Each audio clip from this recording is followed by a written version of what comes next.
যে কোনো বিষয়ে সবাই কি যে আসলে একমত হইতে হবে বা হবে এটি আসলে তো হতে পারে না বা হবে না, কিন্তু কোনোদিন না। মতের বিপরীত থাকবে। তাই বলে যদি এমন হয় যে বিপরীত যিনি কথাটা বললেন তাকে দেখা মাত্রই তাকে চড়ানো হবে, দেখা মাত্রই তাকে প্রহার করা হবে, তাকে কান ধরে উঠবোস করানো হবে, বা এরকম খুব জঘন্য জঘন্য বাক্য যাতে বলা হয়ে থাকে, তিনি হয়তো যিনি বলেছেন তিনি হয়তো সীমালঙ্ঘন করেছেন, কিন্তু এর পাল্টা উত্তরেও গিয়ে বলতে গিয়েও তো তিনি সীমালঙ্ঘন করছেন।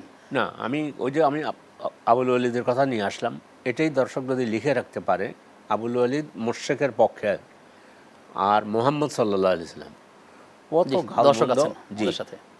প্রিয় দর্শক কে আছেন আমাদের সাথে? হ্যালো, আসসালামু আলাইকুম। ওয়ালাইকুম আসসালাম ওয়া রাহমাতুল্লাহ। আমি ধরম পাশা সুনামগঞ্জ থেকে ইউনুস বলছিলাম হুজুর।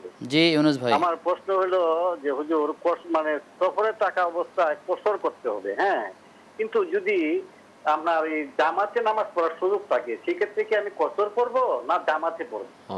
আর দুই নম্বর প্রশ্ন হলো হুজুর, জামাতে নামাজ পড়ার সময় প্রথম বৈঠকে আমি আত্তাহিয়াতুর পরে দুরূদ শরীফের অংশ বিশেষ ভুল করে পড়ে ফেললাম। এক্ষেত্রে তো আমার সহিহ সেজদা দেওয়ার কোনো সুযোগ নাই, যেহেতু আমি জামাতে পড়তেছি। এই ক্ষেত্রে কি আমার নামাজ হবে না মানে আমার কি করণীয়? জি, চমৎকার চমৎকার। আপনি থাকুন আমাদের সাথে, আমরা জানার চেষ্টা করবো ইনশাআল্লাহ তাআলা।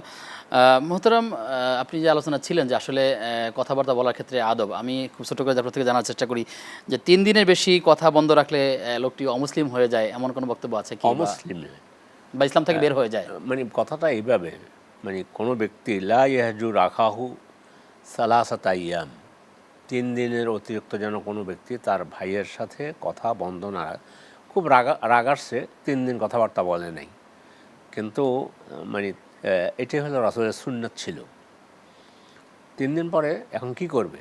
দেখা হলে সালাম দিবে, পথে দেখা হয়েছে সালাম দিবে, কেমন আছেন ভাই জিজ্ঞাসা করবে, দুঃখ মানে থাকতেই পারে। তারপরেও আমরা মনে করি যে এভাবে যেটাই হোক যোগাযোগ করতে হবে, বিশেষ করে নিকট আত্মীয়র সাথে। আপনি একটা প্রশ্ন নিয়ে আসছেন, ইসলাম থেকে তো খারিজ হয়ে যাচ্ছে না? না, ইসলাম থেকে খারিজ হয়ে যাবে না। কেমন? আল্লাহ রাসূল বলছেন যে কোনো ব্যক্তির জন্য এটা উচিত নয় যে তার ভাইয়ের সাথে 3 দিন, লা ইয়াহজুর, হাজার মানে ত্যাগ করা, 3 দিনের অতিরিক্ত কথাবার্তা না বলে হয়তো 3 দিন পর্যন্ত যেতে পারে, এরপরে যেন তার সাথে সে কথা বলে, সালাম বিনিময় করে, বাক্য বিনিময় করে। বাক্য বিনিময়, সালাম দিতে পারে, রাস্তায় দেখা হয়েছে, কেমন জি। আছেন ভাই।